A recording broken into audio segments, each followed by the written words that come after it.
पालखी आलेलं आहे तरी पालखीच्या जवळ 1200 मारुती मोरे यांच्याकडून 500 रुपये देणगी गेलेले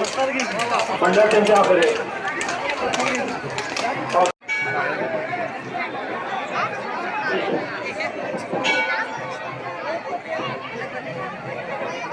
सर्व भक्तांमध्ये विनंती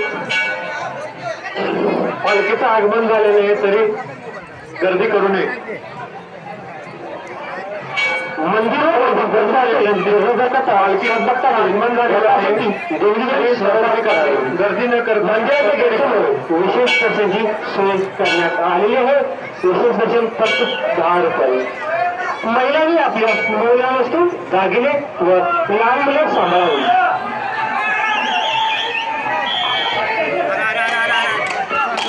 पालखी आलेलं आहे तरी पालखीच्या